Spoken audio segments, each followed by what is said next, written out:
নমস্কার, শুভ সন্ধ্যা। আমি সৌর্য, আপনাদের সকলকে স্বাগত জানাচ্ছি অফসাইড আড্ডার নতুন একটি উপস্থাপনা। আজকে কিন্তু আমরা এসেছিলাম ইস্ট বেঙ্গল মাঠে। আপনারা জানেন আজকে সিএফএল এর সূচনা এবং 41 বার কিন্তু সিএফএল জিতেছে ইস্ট বেঙ্গল ফুটবল ক্লাব। তো of course the most glamorous team in this competition is starting the campaign this season as well. আমরা এখন আজকে এই মুহূর্তে আপনারা দাঁড়িয়ে আছে, এই মুহূর্তে কিন্তু ম্যাচটা শেষ হলো 3-0 গোলে ফর ইস্ট বেঙ্গল। ইস্ট বেঙ্গল এগেনস্টে কিন্তু জর্জ টেলিগ্রাফ সেরকম ভাবে একেবারেই দানা বাঁধতে পারেনি। যদিও ইস্ট বেঙ্গলের আগে কিন্তু প্র্যাকটিস শুরু করে জর্জ টেলিগ্রাফ, কিন্তু বড় ক্লাবের এগেনস্টে তাদের অ্যাওয়ে মাঠে এরকম ভাবে কিন্তু এত সমর্থকের মাঝখানে তারাও একটু হম্বিতম্বি খেয়ে যায় এবং সেরকম ভাবে কিন্তু নিজেদের পারফরমেন্সের কনসিস্টেন্সিটা বজায় রাখতে পারেনি। যদিও বা একবার দুবার তাদের মধ্যে সুযোগ তৈরি হয় যেখানে তারা গোলের খুব কাছাকাছি পৌঁছে যায়, কিন্তু সেরকম ভাবে সেই সুযোগগুলোকে কিন্তু তারা কাজে লাগাতে পারেনি। খুব ফিজিক্যাল খেলার চেষ্টা হচ্ছিল। অন্যদিকে যদি আমরা ইস্ট বেঙ্গলের কথা বলি, ইস্ট বেঙ্গলের কোচ বিনয় জর্জ তিনি কিন্তু মাত্র 4 দিন আগে এসেছেন এবং দলটাকে খুব কম সময় দিতে পেরেছেন প্র্যাকটিসে।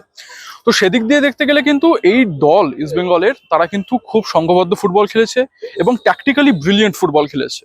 প্রতিটা হাফ স্পেসে প্লেয়ার ছিল, প্রতিটা সেকেন্ড বল জিতেছে ইস্ট বেঙ্গল। এবং এই যে হাই প্রেসিং ফুটবলটা সেই অস্কার জামানা থেকে কিন্তু এটা চলে আসছে এবং সেই টাচটা কিন্তু আজকেও দেখা গেল মিডফিল্ড বাইপাস করে দুটো উইং এর ওভারলোড করে সেখান দিয়ে ক্রস ক্রিয়েট করা এবং চান্সেস ক্রিয়েট করা, বিশেষ করে চ্যানেল 12 গুলোকে ধরে। এর মাধ্যমে কিন্তু ইস্টবেঙ্গল প্রথম গোলটা পায়, যেটা কিন্তু 1-2 খেলে বিষ্ণুর একটা অ্যাসিস্ট হয়। সেখানে কিন্তু বাঁ পায়ের দুর্দান্ত প্লেসমেন্ট একটা গোল করে দেয় জেসিন টিকে, আগের বারে সিএফএল এর টপ স্কোরার এবং সিএফএল এর অন্যতম বড় নাম। এবং এই ইস্টবেঙ্গলের সমর্থকেদের কিন্তু নয়নের মণি জেসিন টিকে, তিনি কিন্তু কামব্যাক করলেন। 2 বছরের চুক্তি বৃদ্ধি হয়েছে তার, ইতিমধ্যে আপনারা সবাই খবর পেয়েছেন নিশ্চয়ই সেটার।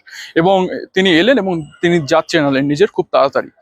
তারপরে কিন্তু 45 মিনিট অতিক্রম হয়ে যাওয়ার পরে এক্সট্রা টাইমে কিন্তু সেখানে আরেকটা পেনাল্টি আর্ন করে ইস্টবেঙ্গল, যেখানে মনে হচ্ছিল জেসিন হয়তো নিজের সেকেন্ড গোলটা করবে, কিন্তু পেনাল্টিটা কিন্তু জোসেফ জাস্টিনকে দেওয়া হয় এবং তিনি কিন্তু মিস করেননি। খুব সুন্দর প্লেসমেন্ট করেন রাইট সাইডে গোলকিপারের এবং সেটাও গোল হয়।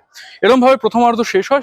দ্বিতীয় অর্ধে আমি বলবো একটু হাঁপানিটা চলে আসে প্লেয়ারদের মধ্যে। এই যে আনফিট প্লেয়ার এখনো কিন্তু ফিট টু স্টার্ট নয়, এই যে 90 মিনিট টানা খেলে যাওয়া এই গরমের মধ্যে, সেটা কিন্তু বোঝা যাচ্ছিল। ইভেন আজকে যখন হাফ টাইমে বিভিন্ন ভাবে ব্রেক দেওয়া হয় তখন কিন্তু বারবার ছুটে গিয়ে যে জল খাওয়া, নিজেদেরকে হাইড্রেট করা, সেটা কিন্তু একটা গুরুত্বপূর্ণ বিষয় হয়ে উঠেছিল। তাছাড়া যদি বলতে হয়, আজকে নতুন একটা ট্যালেন্ট কিন্তু ইস্ট বেঙ্গল ইন্ট্রোডিউস করলো under Binoy George, Mohammad Bilal. What a player. আজকে কিন্তু নামার পরে তার প্রথম ম্যাচ অবশ্যই। এর আগে কিন্তু কোনো রকমের প্র্যাকটিস ম্যাচ খেলেনি ইস্ট বেঙ্গল, যেখানে কিন্তু মোহনবাগান বেশ কয়েকটা প্র্যাকটিস ম্যাচ খেলেছিল। ইস্ট বেঙ্গলের কিন্তু কোনো রকমের প্র্যাকটিস ম্যাচ খেলা হয়নি, শুধুমাত্র প্র্যাকটিস করেই কিন্তু তারা আজকের ম্যাচে নামে, কিন্তু সেটা টিম বুঝতে চায়নি। বিশেষ করে আমি কথা বলবো মোহাম্মদ বিলালের, খুব নতুন প্লেয়ার, খুব কম সময় হয়েছে টিমকে জয়েন করেছেন, কিন্তু তার মধ্যেই কিন্তু যে ফুটবলটা তিনি আজকে খেললেন, that is looking very much promising and he is going to be a huge expect for East Bengal. এছাড়াও কিন্তু আরো 2-3 প্লেয়ারের রেজিস্ট্রেশন করানো বাকি রয়েছে, তারা এই টিমে যোগ হলে এই টিমটাকে কিন্তু একটা নতুন ডাইমেনশন দেবে এবং সেটার দিকে আমরা অবশ্যই নজর রাখবো। কালকেও যেমন আমরা অঙ্কনের উপরে খবরটা বলেছিলাম যে অঙ্কনের কিন্তু কোনো রকমের চোট হয়নি, তার কিন্তু এই মুহূর্তে রেজিস্ট্রেশন আটকে রয়েছে। যা খবর, এনওসি সে এখনো হাতে পায়নি, তার প্রাক্তন ক্লাব ইউনাইটেডের কাছ থেকে কিন্তু সে এখনো এনওসি হাতে পায়নি। সেটা নিয়ে আমি অবশ্যই চেষ্টা করবো আপনাদেরকে আপডেট দেওয়ার, কিন্তু আজকের জন্য এইটুকুই আমি বলবো। এবং দুর্দান্ত ফুটবল ইস্ট বেঙ্গল খেলে সিএফএল, আমরা সবাই জানি। আজকেও কিন্তু সেটার কোনো অন্য প্রথা হয়নি, একদম দুর্দান্ত ফুটবল খেলে কিন্তু আজকের ম্যাচটা কিন্তু বের করে নিয়েছে।